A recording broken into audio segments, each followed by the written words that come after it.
Hai, kembali lagi dalam Cantik Sehat bersama Dr. Reni. Di video sebelumnya, kita sudah membahas tentang pemilihan moisturizer untuk kulit berjerawat. Nah, kali ini saya akan membahas tentang sunscreen atau tabir surya.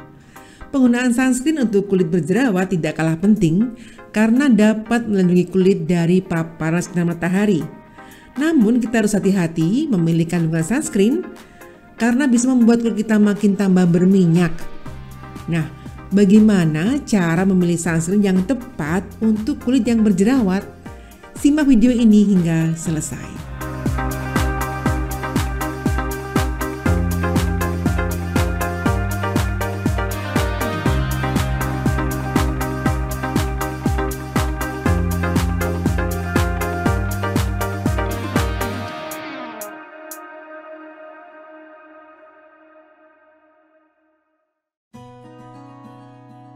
Apa itu sunscreen? Sunscreen itu adalah pelindung matahari.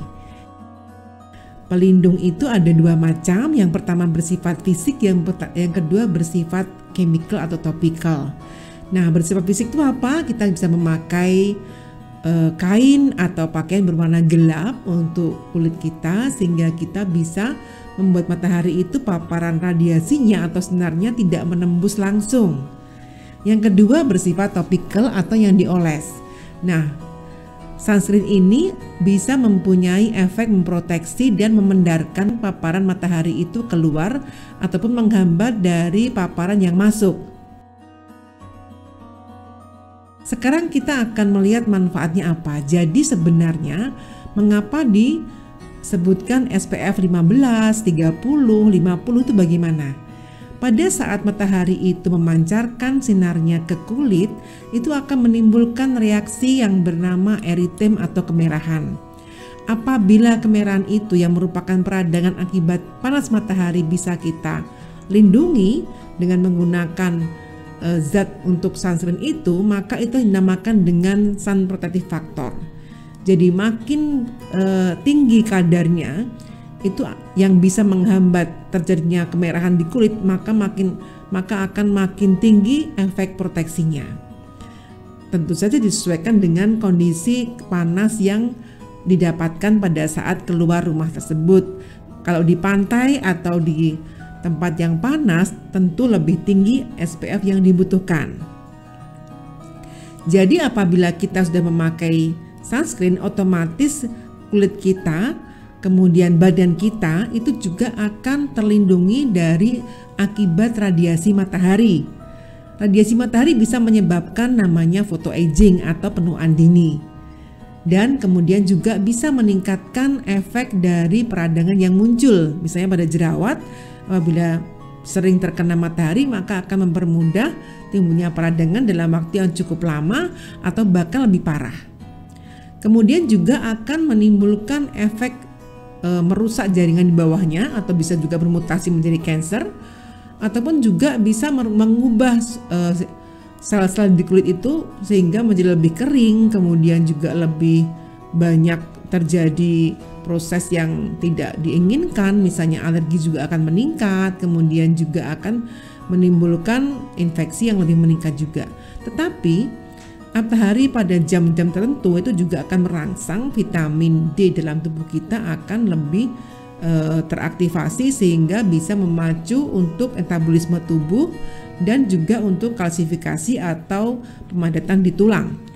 Tapi itu pada jam-jam tertentu di mana hanya digunakan beberapa jam saja, tidak seluruh hari. Nah, paparan kritikal matahari itu ada di jam 11 sampai di jam 2. Nah, itulah yang harus dihindari karena radiasinya itu akan semakin dalam menembus kulit. Nah, kemudian kita akan membahas tentang sunscreen. Jenisnya bagaimana? Nah, jenis sunscreen itu ada yang berbentuk topical, ada yang berbentuk sistemik. Topical itu yang dioleskan, sistemik itu yang diminum atau yang kita makan. Nah, yang pertama adalah yang berbentuk topical. Topical itu bisa organik, bisa non-organik atau kimia. Kalau organik itu ada yang berbentuk UVA filters atau pelindung dari ultraviolet tipe A, kemudian dari tipe B dan gabungan dari keduanya atau broad spectrum.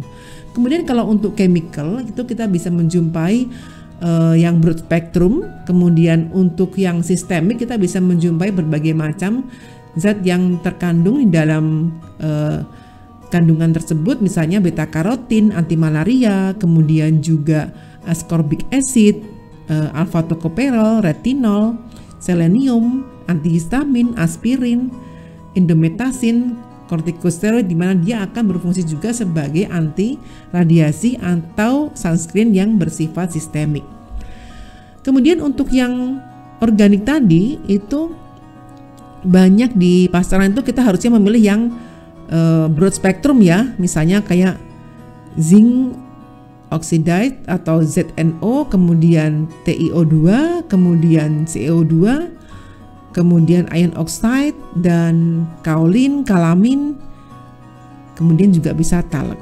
Tapi kalau kita kepengen mengoleskan pada kulit berjerawat, kita harus memilih sunblock atau sunscreen yang berbahan dasar air.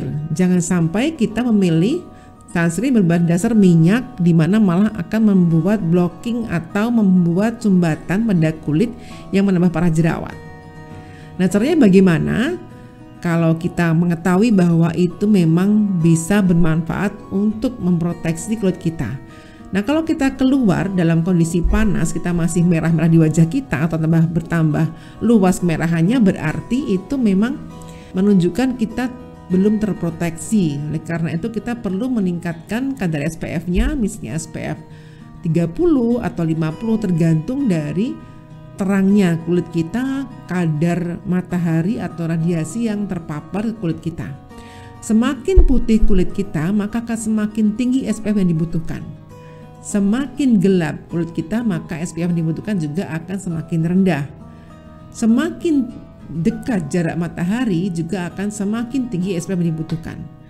Sehingga kalau jarak matahari ke bumi itu dekat, kemudian kulit kita itu coklat, maka SPF yang dibutuhkan juga tidak begitu tinggi, tetapi tergantung dari bagaimana kondisi kulit kita menerima radiasi tersebut. Misalnya dengan kulit coklat masih berwarna merah, artinya itu belum cukup. Nah, kita harus menyesuaikan.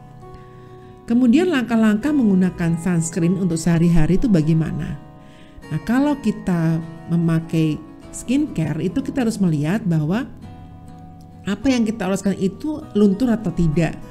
Kalau sunscreen memang kita oleskan, tapi kalau kita berkeringat dengan aktivitas olahraga, setelah kita berkeringat itu kita hapus, kemudian kita tumpukan lagi sunscreennya sebagai pelindung. Kalau menggunakan pagi hari saja, kemudian kita beraktivitas, kemudian tidak mengoleskan lagi, juga akan tidak bermanfaat, karena sebenarnya proteksi itu bermanfaat kalau dioleskan dan masih menyisa atau masih ada kandungannya atau salepnya itu melindungi kulit kita.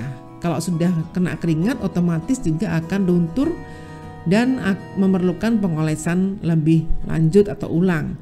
Tapi kalau dia bersifat waterproof, mungkin bisa dikurangi pengulangannya tersebut. Nah, kita tinggal memilih mau yang waterproof atau tidak. Kemudian kalau kita memakai sunscreen sudah dalam kondisi yang tinggi, kemudian kita masih eritem, ya kita perlu menambahkan dengan kain ataupun dengan payung atau topi, sehingga akan lebih terlindungi dan terhindar dari radiasi yang sudah mengancam kita di siang hari. Nah, itu tadi pembahasan tentang pemilihan sunscreen untuk kulit berjerawat. Jangan lupa memilih tabir surya dengan bahan dasar air dan gunakan setiap kali keluar rumah untuk memproteksi kulit kita dari paparan sinar UV. Jangan lupa untuk like, subscribe, dan share video ini. Sampai jumpa di Cantik Sehat bersama Dr. Reni berikutnya.